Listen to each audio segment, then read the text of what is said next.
Good morning, my fellow RuneScape gamers. This just dropped. I saw the notification on my phone, and I can't tell you how excited I was. So, today's video, we're going to be going over the first look at FORTIS Colosseum, which, if you don't know, is going to be the new wave-based minigame inside the Varlamore region. So, this is not confirmed yet. Just as a quick disclaimer, none of this is confirmed. Everything is probably going to change or get altered in some form or fashion. However, all the rewards that we see here, the designs, the graphics, all of this will give us a very solid idea about everything that we're going to see. So let's go ahead and dive right into it. You ready to vote for Varlamore's most exciting blood sport? Are you ready to take on the Colosseum, step through this grand entrance, and find out? Here we see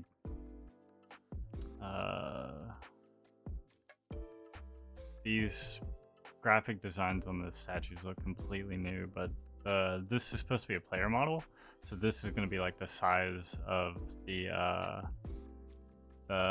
game mode. And this right here is also a player model. It's a little bit blurry, I'm not sure why, but that's supposed to be a player model. So this is going to be the arena. This gives us an idea of the scale of this, so it's pretty big. Long ago, when Civitas Illa Fortis was simply Fortis, its citizens worshipped the sun god Raulos even more fervently than they do today. Raulos is a god of warmth and sustenance, a god of change and renewal, a god of battle.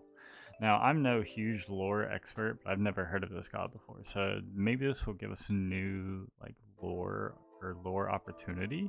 So I'm pretty excited to see that. On the cliffs outside of Civitas Illa Fortis, there once stood a great temple dedicated to sustaining Raulos' power. Those foolish enough to commit crime within the city walls were dragged here, kicking and screaming, to be sacrificed upon the altar. These days, of course, the Varlamorians have developed more civilized ways to sustain their god. When he took the throne, King Maximus Tullus ordered the destruction of the temple and replaced it with an even greater monument, the Fortis Colosseum. To this very day, warriors from all over Varlamore gather in this hallowed arena to battle to the death in search of fame and glory. Each drop of blood spilt is an offering to Raulos and a treat for the roaring crowd. Management of the Colosseum was overseen by one of the 7 Teoki of Raulos, senior priests appointed by the Teokin himself. The fighters, however, are hand-selected by the Lenistas, elite warriors who proved themselves on the field of battle. If blood sacrifice and thrilling combat sounds like your sort of thing, you're in luck. We just happen to have an invitation with your name on it. Gameplay. The FORTIS Colosseum is Old School's third wave-based minigame, following in the fiery footsteps of the fight caves in the Inferno. Like its predecessors, the Colosseum is a highly repeatable PVM encounter with a high skill ceiling and a steep difficulty curve. The later waves contain some of the toughest enemies Gillinor has to offer, although players who are new to combat can still try their hand at the earlier waves. See, so this is good. This will allow PVMers of all levels to kind of play the game. There's a big focus on reactionary combat, the kind where you see the enemy spawn in and quickly figure out how to manage them. So unlike the fight caves in the Inferno, the Colosseum invites you to make big decisions between each wave. So this is Preface. I have read a tiny bit of this, which was pretty much just this section and then the first reward. This is my favorite thing about this. This makes it feel more like a mini game, which would be something that's more repeatable. The Inferno and the fight caves typically are things that accounts just to once or twice. I guess for fight caves, it's a little bit different because, Slayer tasks and people who are gods at Inferno can do the Inferno for Slayer tasks. But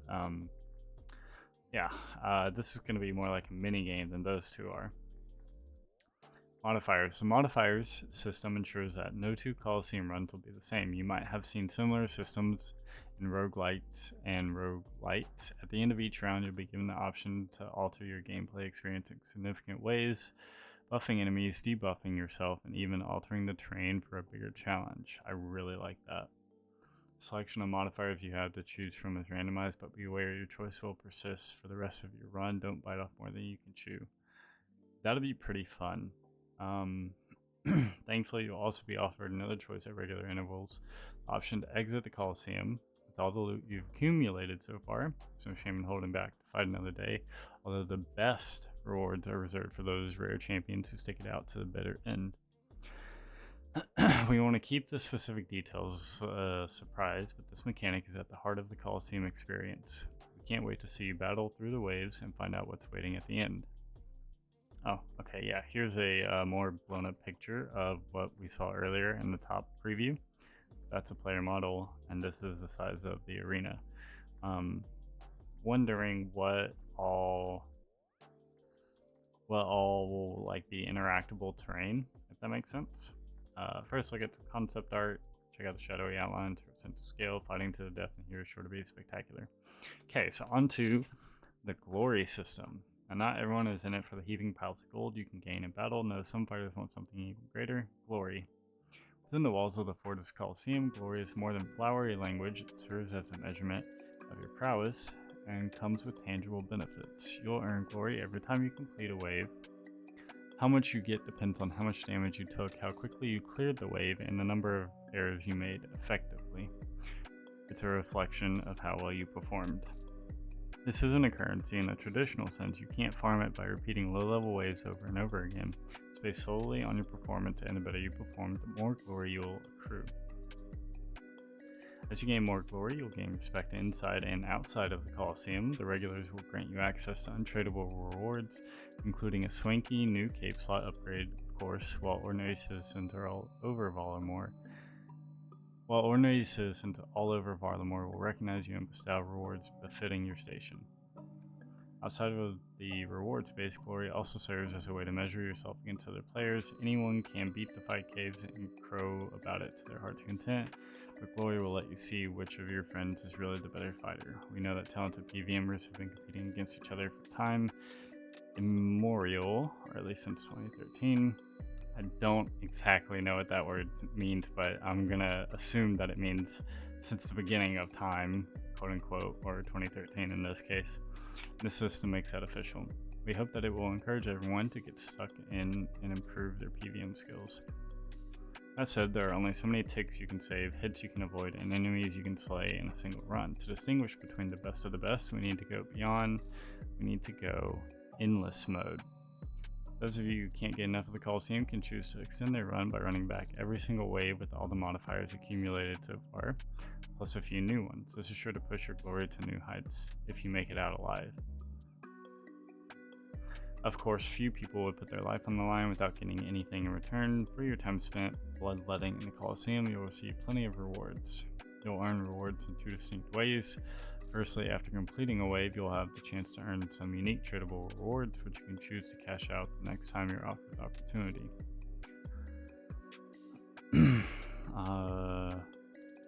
Okay, I had to reread that, sorry. Additionally, you can also unlock untradeable rewards by meeting the requisite glory threshold.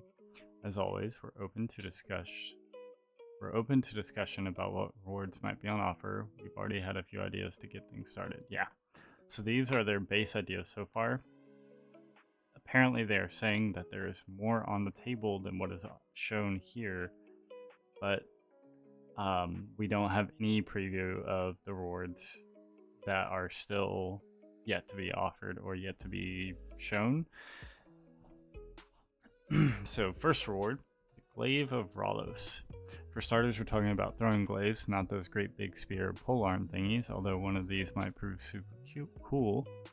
The Glaive of Ros is a one-handed chargeable thrown weapon in a brand new weapon category which bounces back to you after each hit. Handy. Uncharged, you'll throw it out, hit your enemy for between 0 to 50% of your max hit, and have the glaive return to your hand. Infinite ammo sounds neat, but only 50% damage what gives. When charged, this groovy glaive really comes into its own. Its sharp edges will slice and dice for 2 hit splats. Each splat rolls its own accuracy and damage, where the damage rolls between 0% and 50% of your max hit. Not bad, but there's more. Interesting. As fun as the thematics are, we've got a cherry on top to make sure that your time spent obtaining one of these bad boys is worthwhile. Its special attack for 50% energy. Successful hits will drain the target's defense level by 10% of their magic level. which 10% of their magic level. This means that when charged, you'll drain either 0%, 10%, or 20% of your target's magic level from their defense, depending on whether 0, 1, or 2 hits connect. Okay.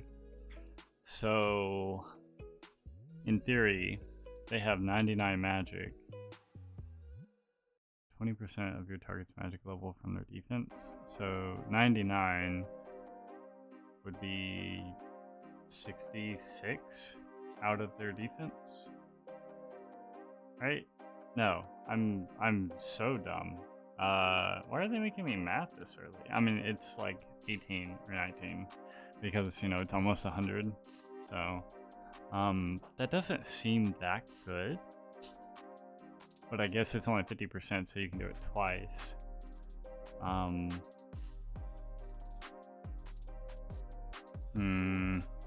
don't know how this is, and I don't know if people basing it off magic level is a great thing. Interesting. In essence, it's a little bit like a ranged Dragon Warhammer, just with a twist. Additionally, your target's defense cannot be reduced. The Glaive of Ros past 50% of its initial value, meaning if the target has 200 defense, the Glaive could shave off 100 at most.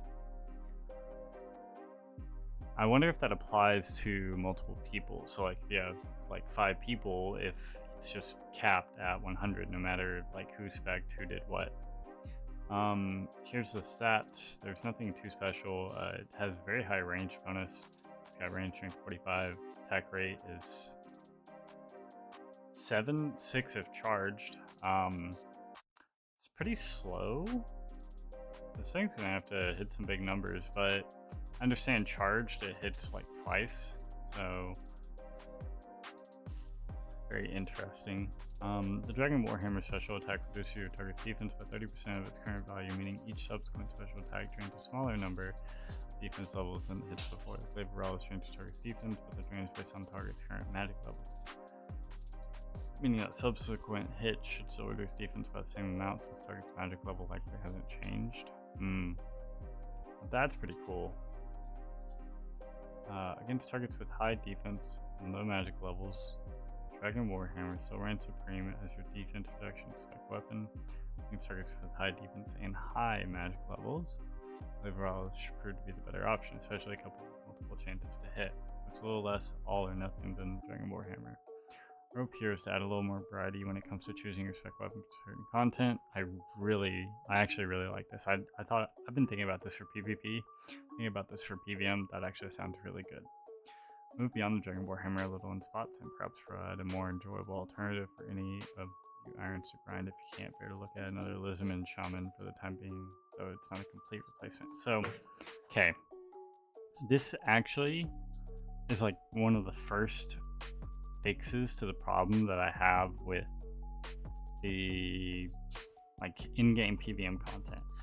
Like in-game PVM content right now, melee is like the only style that really has like a spec weapon. For instance, like you'll do melee and you'll have a main weapon that does like great DPS, right? You'll always want to bring a BGS or a Dragon Warhammer or like an AGS or Dragon Claw, something that has burst damage or defense lowering capabilities. Mage kind of has that, but it's pointless to do it for Mage right now. And it's not a spec weapon, it's just different spells, which sucks. Ranged, however, has never had that. You just have bolts, different bolts, or different specs involving your accuracy or how often your bolts hit.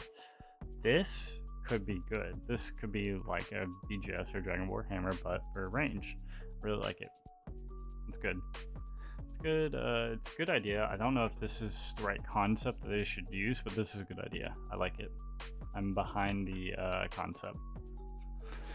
Our next unique is something you'll likely see in the wild a little more often, the Echo Crystal. These resonant rocks give off a nasty shockwave when struck, inflicting recoil damage on your attacker. That's great, but how do you equip them? We're thinking you'll be able to slot your crystals into an existing boot slot, item that needs a little extra love. The current front runner is the Guardian Boots, although nothing's set in stone just yet. This is a funny little pun. I don't know if they meant to do that because the Guardian Boots are like stone. Anyways, when charged with the Echo Crystals, the boots will inflict recoil damage on a 3x3 square around the wearer. I don't know how great that would be. There's gonna have to be some sort of like really funny like account bombing thing with these. Like there's gonna be some weird jank clip where someone does that and they like kill a whole clan with just a whole bunch of like level 90 accounts wearing these or something. Unless these have like different damage rolls and a ring of recoil, I just don't see this really being good. Unless it's like based on how much damage the enemy does. I don't see this being very good. Now if the shockwave does something like does a slight stun or something, maybe it would be a little bit better, because that would actually be pretty cool, but I think that might also be kind of broken. I reckon this effect will again be perfect for wave-based battles, although we think you'll find it useful in a wide variety of situations. Yeah, this is going to be broken for Zulrah. Could be decent in...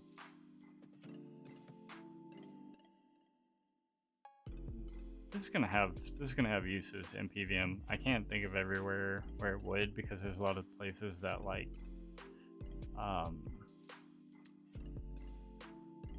there's a lot of places that have a bunch of mobs, but they have more than a certain amount of health, so I don't know how useful that will be here. Chomp and Stomp Slayer task is an example that they give that will be good for these. When the charges run out, you'll need to pick up another Echo Crystal. They're tradable, so you can spend a little GP to grab one on the Grand Exchange or head back to the Colosseum to refresh your supply. Okay. Sunfire Fanatic Armor. So this, I actually have not gotten anywhere past this. This is where I left off. Between the Glaive of Ros, Echo Crystal, and Sunfire Runes, more on those in just a moment, interesting. A lot of what's on offer is a little more involved than simple, bigger number approaches to rewards. That said, sometimes it's nice to keep things simple. We've got just the thing. Sunfire Fanatic Armor is effectively proselyte armor with bigger numbers. I love it, dude. We have needed that for so long. I'm actually in love with this already. Seriously though, proselyte has been the go-to prayer bonus gear since 2006, and spilling blood to sustain an enigmatic sun god in an ancient Colosseum feels like a fitting spot to earn some gear that brings you a little closer to the divine. Each piece of the tradable Sunfire Fanatic set requires 60 prayer and 40 defense, and will be dropped individually, with each piece boasting +2 prayer bonus over its proselyte equivalent, plus similar defensive bonuses to rune armor. Yo, 10 prayer bonus and 6 and 8. Dang, these are insane bonuses. Though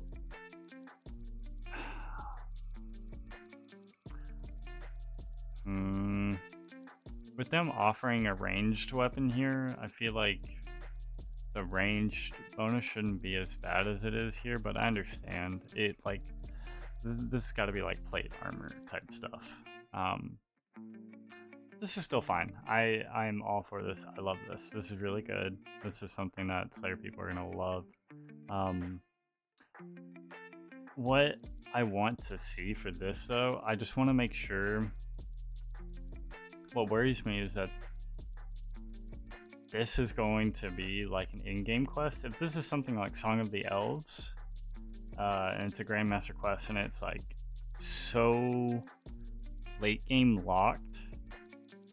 Varlamore, that is, you know, access to the Colosseum, which I believe that they said that it's not going to be. However, things are always subject to change, or could. If this gets locked behind late game quest, my problem with this is that nobody's going to be able to use these until they're already like 80, 90 Slayer, or at least like late Slayer, which is not enjoyable. But all in all, super in love with this. Really good. Let's get back into to something a little spicier. Sunfire Dust. You'll receive Sunfire Dust in bulk pretty regularly throughout your Colosseum run, similar to the Phantom Moose Buzz Ancient Essence. Sunfire Dust lets you charge or otherwise interact with various items, making it a consistent source of profit for anybody taking on the Colosseum challenge. You already know that you can use Sunfire Dust to charge a Glaive of Ros, but you'll also be able to use it to craft Sunfire Runes and charge Zoes Quiver. Let's talk about those in order. Sunfire Runes are a brand new rune that take a slightly different approach to the Wrath Rune formula, assuming you have the requisite runecraft level or the funds to pay someone else to do it. You can obtain Sunfire Runes by imbuing regular old fire runes with Sunfire Dust at the fire altar. Interesting. This is actually going to be huge for leagues. If we get another league that has like region locked areas, you can use Sunfire Runes over Wrath Rune. You just unlock Varlamore, and then you have Mistlin, or no, Fire Altars in Desert, but you just have the Desert and Varlamore. So just like Lava Runes, Sunfire Runes will count as Fire Runes when casting spells, but whenever you consume one, that spell will gain a 10% minimum hit. Oh, interesting. As a brief note, we anticipate that hovering over a fire spell with any Sunfire Runes in your inventory would clearly show that you'd be using Sunfire Runes as opposed to boring old Fire Runes. That's good. Good change. We hope that this boost will breathe new life into the fire spells offered in standard spellbook, especially in conjunction with weapons like the Harmonized Nightmare Staff. Yeah, I was just thinking about this. Again, we're thinking that the added damage consistency will help make these underloved options more attractive. Bigger isn't always better, you know?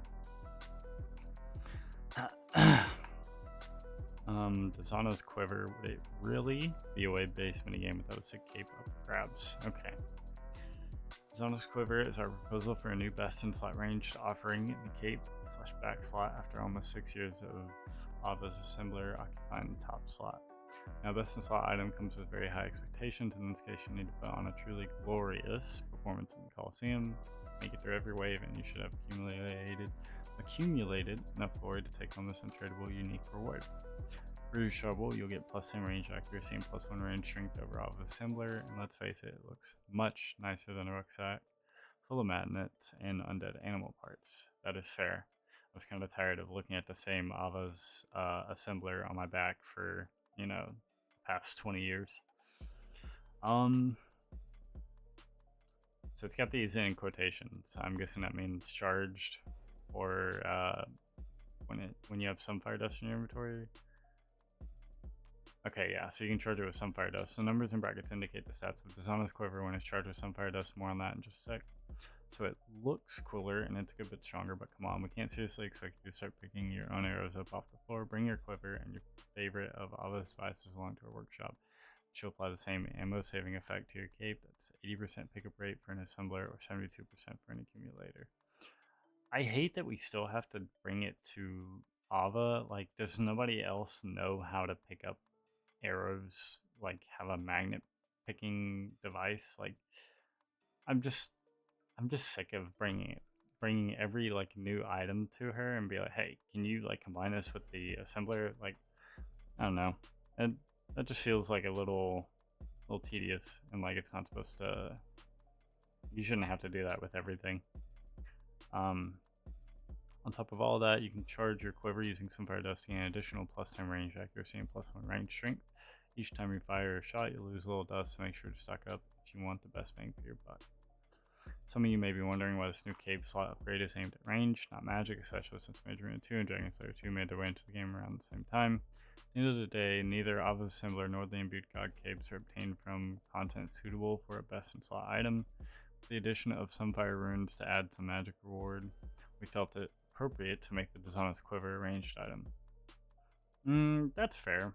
And honestly, like, the Mage Cape is very strong, and it's like one of the only mage items, apart from a Cult Necklace and certain stabs, that actually like buff your max hit for mage. So like it is a must-have like mage item. It's like by far the best. So like I would hate for them to make a mage cape here.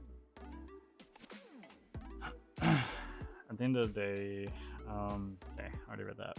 This also lets us stay well clear of talks about magic power creep, which which is a real pressing concern. Upgrading the God Capes would also make Timothy Shadow more dominant, and we'd want to give such an upgrade very careful consideration before we even thought about putting it in the game. By contrast, it's about time that someone knocked the accumulator down a peg, and the Zoes Quiver will do that nicely. Zoes Quiver is a pretty exciting reward, so we really want to hear your thoughts on it. Send us your feedback to all the usual channels. Okay, other rewards. Unlike the 5 caves or the Inferno, where all your rewards are tied up in the big fancy caves you get at the end, FORTIS Colosseum will give you plenty of opportunities to cash out early and make a tidy profit. End of wave rewards may contain any of the tradable uniques, Sunfire Dust, and other familiar items, all of which can be converted to GP. The aim is to really drive home the risk versus reward element. You can take your big pile of loot and gracefully drop out, or risk it all for the chance to wow the crowd and earn more glory. So my thing here is it going to be more efficient at, like, my problem is people are going to break this down to where once you get your, your Zoes Quiver, your best in slot range cape, we're going to break it down to where, oh, you just need to farm the first 60 waves and then you drop out, and that's like the most efficient money making that you can do. Like, you're not supposed to go to like 65 or something. So they need to like make sure and be careful about, like, the farther you go, that like time versus money that you get versus risk also at hand. Like, they need to make sure everything lines up. In my opinion, it's going to be pretty hard to do this properly, but if anyone can do it properly, it's going to be them, and I think that this would be a really good thing. This is a very good way of doing it minigame. At the same time, we want newer players to feel like they can give content like this a go, even if they can't make it all the way to the final wave. Surviving even a few rounds is more than the average citizen of Civitas y Fortis can hope for, and making the effort will earn their respect. In addition, the untradable uniques, beating certain glory thresholds will also unlock utilities all over Varlamore. This is interesting. Bank chests in a useful location, and agility shortcut to help you get around. A new emote or even a unique quest. It's all on the table. Okay, this is interesting. I wonder how far the quest will be locked into the Colosseum, if it does get locked behind the Colosseum. We hope this will incentivize lower level players to give the Colosseum a go and get their first taste of PVM combat. The waves aren't just a bunch of new enemies to fight, they're a benchmark for you to measure yourself against every time you enter the minigame. We hope to see players come back every few levels to see how they've improved while picking up some neat rewards in the meanwhile. It's good, good theory. Are you not entertained? Sorry, you know what they say when in FORTIS. If you are entertained, we love to hear feedback on all of our good social channels, especially regarding rewards. We're really stepping outside of our comfort zone this time, and we want to make sure we're on the right track. We'll pull all these rewards in November. This means we'll have loads of time to gather your feedback and make changes before the poll goes live. Just keep an eye out for updates. In the meanwhile, we hope you're excited to participate in the Grand Varlamorean tradition. Can't wait to show you what the rest of the region has to offer. Nice. Very excited for Sunfire stuff. Is this gonna be tradable? Each piece of the tradable Sunfire Fanatic set. Okay, so this stuff is tradable. Not sure how I feel about that, but that will be good. It's probably gonna be pretty expensive because it's just insanely better proselyte, and it's locked behind probably a decent time in the Colosseum, so should probably be pretty expensive. It's probably gonna be like obsidian armor type expensive, I think. That's about what I'm guessing. But we'll see. Not sure how I feel about the Zoes Quiver. I feel like ranged has enough stuff in terms of like bonuses and strength and stuff like that. However, it's something, and I am also tired of the assembler being on my back, so I'm not mad about that. I'm really liking the Glaive of Ros. I think that that's pretty sick. I think that's my most favorite thing about this. Then obviously having a new minigame, and I love the idea of having modifiers that you can turn off or turn on to like make the minigame harder. I love that idea. So, I'm very excited about this. So anyways, that was our first look at Varlamore FORTIS Colosseum. I know this is a pretty long one. This was very detailed. Plan to drop some more stuff. This has honestly made me want to probably get a quest cape on my Iron Man, my group Iron Man, I guess. I'm very excited for this. I will definitely be doing this, and I will cover more content about the Colosseum when we have it available. So if any of you guys want to drop some comments down below, talk about it, just either message me, drop a comment down below, like the video if you want to see more, and yeah, I'll see you guys next time.